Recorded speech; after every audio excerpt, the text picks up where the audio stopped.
writer, something that relates to this specific play? I mean, Stephen, you've performed in a number of roles in his work. Well, you know, I can talk about writer, definitely. I was always in awe around him, and I was always welcome. He welcomed me into his company. I just was always still in awe.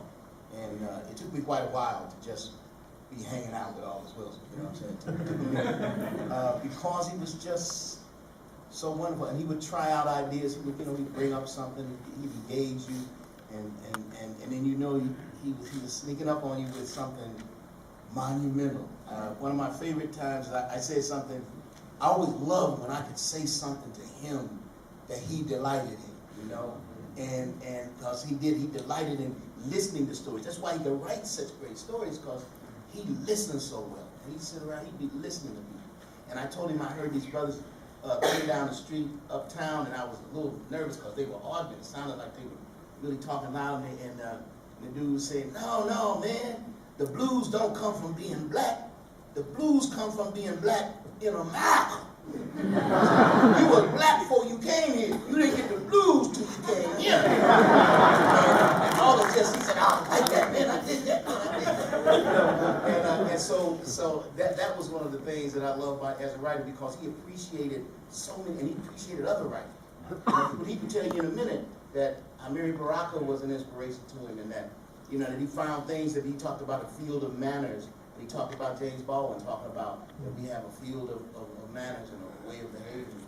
And he just rejoiced in other people and listened so well. So that's what I most was in awe of about him. And he had so much that was inside him, and he got it because he listened to his parents, to his ancestors, to the people in the street. He listened, and then he elevated it and exalted it. And did something with the language that you have to just witness. No words to talk about that. You don't have to talk about that. Just read it. It's right there. Oh, thank you, Costanza. I'd love for you to pick up on some of that and tell us a bit more about the man that you knew, and how you maybe help us understand his relationship to this specific play, as you might have talked about him about it in his life. Sure.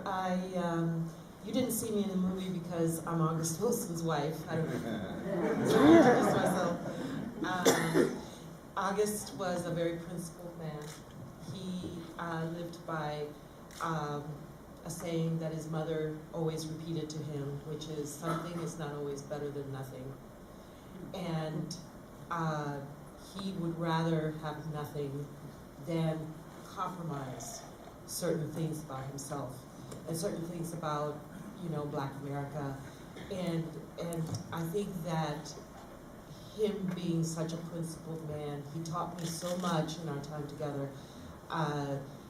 He put that kind of sentiment and warrior spirit, I think, into his characters, such as Troy Maxon, and also the storytelling tradition.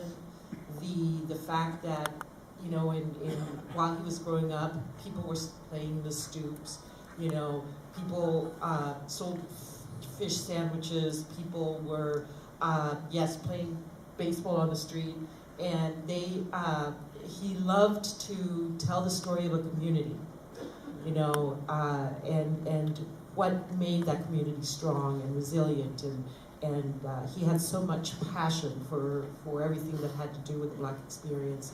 And in getting to all of those specifics, as you all know, that's how you get to the universal. And he wrote seamlessly.